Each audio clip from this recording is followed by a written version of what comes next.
Ողջույն սիրելիներս, այսօր առողջ սնունդ շարքից եմ ներկայացնելու բրոկլին եւ գազարը ջեռոցում շատ համեղ տարբերակով։ Նախապես բրոկլին պետք է թողնել աղաջրի մեջ 3-ից 5 րոպե։ Այնուհետև թողնում ենք, որպեսզի ջրքամվի, կարող եք ցանցի վրա դնել կամ ուղղակի խոհանոցային սրբիչով չորացնել մի փոքր։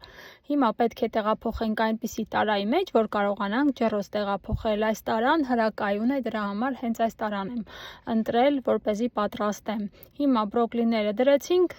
այս հատվածում տեղ ենք թողնում, որպեսզի գազարները դնենք։ Հիմա այստեղ ունեմ 2 գազար, ահա այս չափերի եմ կտրտել։ Սիրելիներս, շատ հաստ մի կտրտեք, որովհետև եթե հաստ կտրտենք գազարները, ապա բրոկլին ավելի շուտ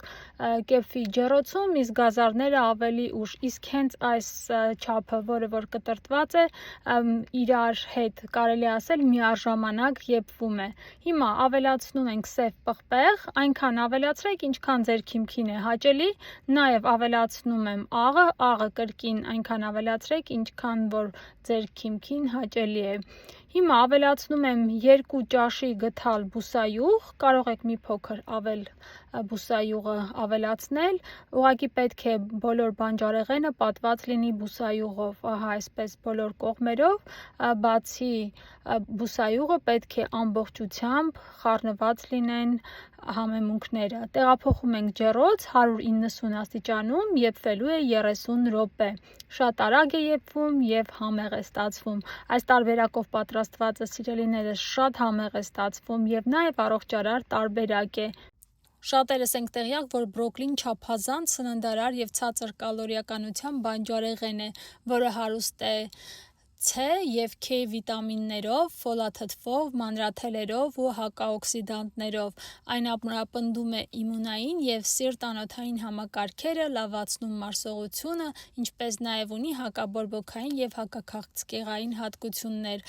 Եվ նաև տեղյակ ենք, որ գազարը ինչքան օգտակար է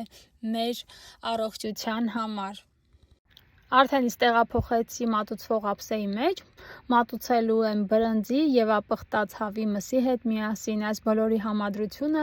իսկապես հիանալի է ու շատ համեղ։ Սիրելիներս, այս տարբերակով նույնիսկ բրոկլի չսիրողներն են հավանում, անպայման դուք էլ պատրաստեք հենց այս տարբերակով և արդյունքից գոհ կմնաք։